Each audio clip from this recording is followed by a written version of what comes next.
No, don't go anywhere. Listen, I know the title says ratios, but we're not going to do any math, just some rhetorical theory.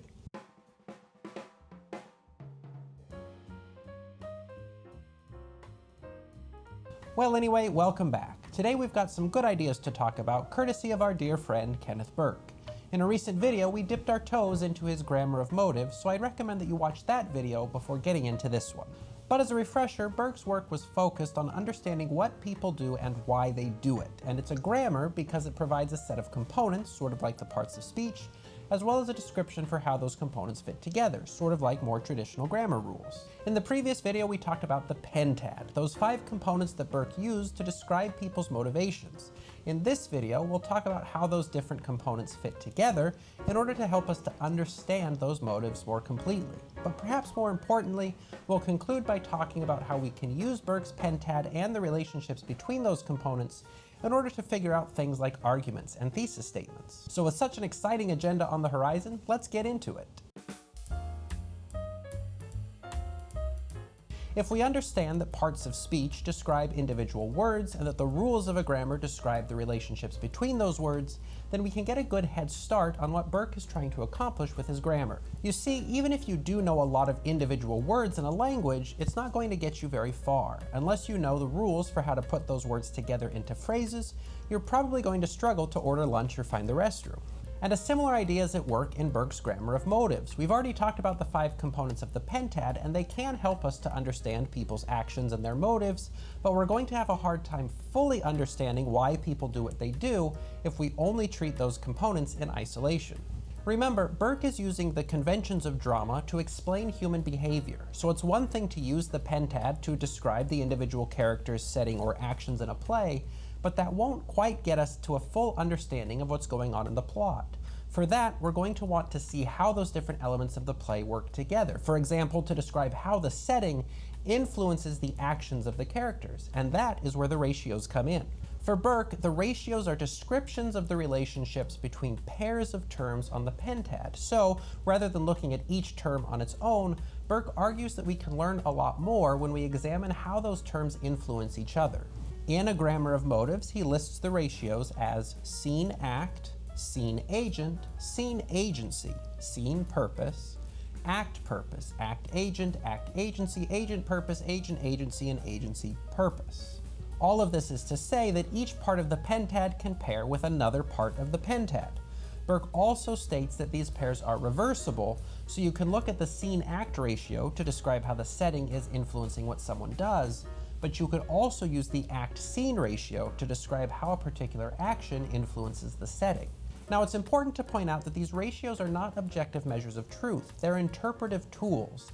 That is, they're useful to help you make sense of a situation, but they might not all be equally useful in all situations. So, if you're taking pentadic analysis seriously, you may be able to account for all of the ratios in a particular situation, but only a couple will really be helpful in explaining what's going on.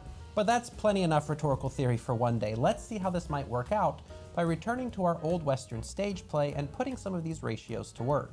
We open on an old saloon in the Wild West. It's a small settlement past the frontier on the way to a mining town, so there are a lot of goods and people moving through, but there are also the regulars. It's hot, dry, and far enough from centralized government that unfortunate things have been known to happen.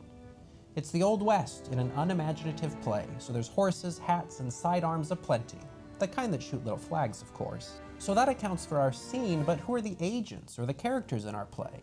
Well, we've got the saloon owner and her staff, traveling merchants and people looking for a fresh start. We've got the local sheriff and deputies, and surprise, surprise, there's a band of dastardly outlaws. Now let's pause for just a second. Now we've got 2 elements of the pentad, so why not look at how they're working together? Let's take the scene-agent ratio. This ratio gives us a chance to think about how the scene is influencing the characters that show up in our play. And for now, let's just focus on the crew of bandits. What influence does the scene have on these agents? Well, the scene is in an area with limited government authority and law enforcement. Not only that, it's also an area with a lot of traveling merchants and miners. That is, there's a lot of good stuff moving through this settlement that might be worth stealing, so you can see that it's really no surprise that a band of outlaws has ended up here. Now, it's worth emphasizing that the scene does not usually cause people to become certain kinds of agents. The Wild West does not force people to become outlaws, but it does attract them. Outlaws are more likely to show up here than robotics engineers, and that's a consequence of the nature of the scene. We could also flip the ratio and look for ways that characters have influenced the setting. With the agent-scene ratio, we might notice how the saloon owner has changed the setting by building and operating a saloon. Thus, the scene has been influenced by the actions of one of the characters. Of course, we're not going to work through all of the ratio pairs, but you can use any of them to gain insight into the situation. For example, the agent-agency pair. The sheriff's role as sheriff gives him the capacity to act in specific ways that are a function of his identity. He can arrest people, impound horses, redirect traffic, and call in the cavalry from the nearby fort, all things that only the sheriff can do. Or if the outlaws are raiding merchant caravans at night, we could use the purpose-act ratio to gain insight into their motives. It may be obvious how their purpose is influencing their actions. They want easy money, and stealing is one way to get it. But they also have the purpose of not getting caught, so that influences their decision to act at night when it would be harder to see them coming. So hopefully you get the idea. These ratios can be really useful for understanding people's motives because they describe the ways that different elements of a situation work together to influence the unfolding of events. And to keep things in perspective, the ratios are a useful tool because they help you to organize your thoughts as you think your way through a particular situation. That is, they aren't going to reveal some deep secret that you could never find out in any other way, but they will give you a way to consider all the possibilities in a situation and to make sure that you don't overlook anything important. Okay, so now we have a basic understanding of the ratios. Let's use them to talk about how we can write more effective arguments that actually solve real problems. And to illustrate the point, let's go back real quick to our sheriff and outlaw friends. You see, the sheriff has a problem. The outlaws are raiding merchant caravans at night. In order to decide how to address that problem, the sheriff has done some pentadic analysis, and this is what he knows. First, the outlaws want money. Second, the gulch isn't visible from the town, so caravans become an easy target there. And third, the outlaws have fast horses. Now, the sheriff just has to decide which of these three ratios has the largest influence on the outlaw's actions. The pentad and his ratios have helped him to organize his understanding of what is motivating the outlaws, but some judgment is still needed to determine how big of an effect each ratio plays. So, depending on which ratio he believes is really affecting the outlaw's nefarious actions, the sheriff will know which corrective action to take. That is, if he decides that the outlaw's purpose to obtain money is most important, then he may decide to hire them as deputies, solving the problem of their robbery by giving them another way to get what they're after. Maybe the scene is the driving influence, and the sheriff decides that the robberies wouldn't happen if the caravans weren't moving through the gulch, so he could make it illegal for merchants to pass through that route, removing the scenic motive for the raids. Or if the agency that fast horses provide is the main issue, he could look for ways to confiscate the outlaws' horses, or maybe even slow them down, perhaps by sending sneaky deputies to feed the horses lots of cake. Who knows? But you get the idea. The point here is that you can use the pentad and the ratios together to get a better understanding of why your audience does what they do. And that will help you to know how to persuade them more effectively, because if you can pinpoint the elements of the pentad that have the biggest influence on your audience's motives, then you'll know which elements of the pentad you need to address in your argument.